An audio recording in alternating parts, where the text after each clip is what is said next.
मैं गाजियाबाद उत्तर प्रदेश की रहने वाली हूँ। कहीं बैठी हो तो हाथ हिला सकती हूँ। मेरा नाम आंशु है, आशु है। मैं गाजियाबाद उत्तर प्रदेश की रहने वाली हूँ। कहीं बैठी हो तो हाथ हिला सकती हूँ। उत्तर प्रदेश गाजियाबाद से आई हूँ।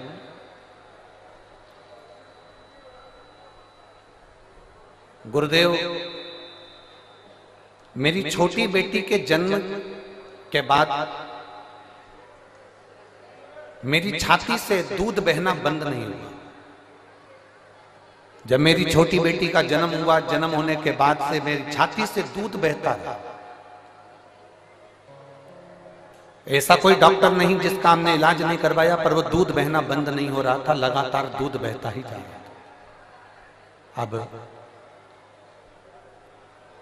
1 महीना, 2 महीना, 4 महीना, 6 महीना, 8 महीना, 10 महीना इंतजार करा, पर दूध बहना बंद ही नहीं हुआ। तब हमने दिल्ली के एम्स हॉस्पिटल में जांच कराई और जांच में मालूम पड़ा कि मेरी छाती में कैंसर हो गया और मुझे कैंसर बता दिया गया और सर में ब्रेन ट्यूमर बता दिया गया। अब डॉक्टर ने कहा कि कैंसर तो तुमको हो गया है और ब्रेन ट्यूमर भी है, पर इसका ऑपरेशन बहुत जरूरी है। 16 मार्च 2024 ऑपरेशन की तारीख दी गई। आज कौन सी मार्च चल रही है? जम के बोलिए। 23 मार्च 2024। 16 मार्च 2024 ऑपरेशन की तारीख दी गई और जैसे ही हमको 1 महीने बाद की जो तारीख दी गई, हम जब फरवरी में उनको दिखाए तो उन्होंने हमको 16 मार्च 2024 की तारीख दी और 1 महीना हमको दिया गया कि ये ब्रेन ट्यूमर का और कैंसर का ऑपरेशन सर्जरी आपको कराना है।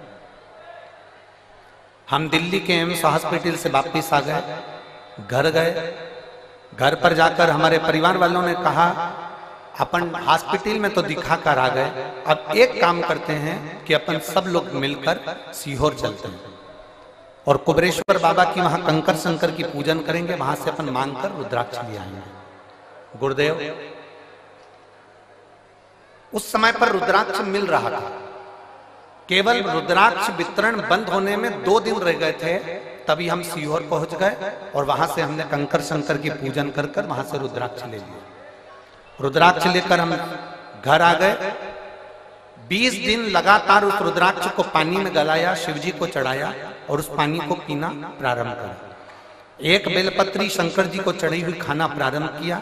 शंकर जी के मंदिर में झाड़ू पोछा लगाना प्रारंभ किया। दूसरी बार हम एम्स के हॉस्पिटल में 16 मार्च के दिन ऑपरेशन के लिए हम दिल्ली पहुंच गए। हम दिल्ली जब 16 मार्च के दिन ऑपरेशन के लिए गए, हमारी वापिस जांचें प्रारंभ हुई और जांच प्रारंभ होते से हमने बाबा से बस प्रार्थना करी थी, बाबा अगर मेरी रिपोर्ट नील आ जाएगी ना, मेरा ऑपरेशन नहीं होगा ना, तो जहां भी तेरी कथा होगी मैं वहां पहुंच जाऊंगी। बाबा की ऐसी कृपा हुई गुरुदेव। हम एम्स हॉस्पिटल में पहुंचे 16 मार्च के दिन। एम्स हॉस्पिटल में हमें ऑपरेशन की तारीख दी गई और हम जांच कराने के लिए जैसे ही अंदर गए, डॉक्टर ने हमारी रिपोर्ट देखकर आश्चर्य में पड़ गया कि तुम्हारा कैंसर तुम्हारे शरीर में नहीं है और तुम्हारा कैंसर समाप्त हो चुका है। मैं बाबा को नमन करने के लिए यहाँ पर आई हूँ। मेरे बाबा ने मुझे बचा लिया और मेरे शरीर में कैंसर नहीं निकला। जिस डॉक्टर ने मुझे कैंसर बताया था उसी ने बाद में मना कर दिया। मैं बाबा को धन्यवाद देने। कहीं बैठी हैं क्या? अगर कहीं बैठी हो, आशु नाम है इनका, गाजियाबाद उत्तर प्रदेश की रहने वाली हैं, जिनका मोबाइल नंबर ये है।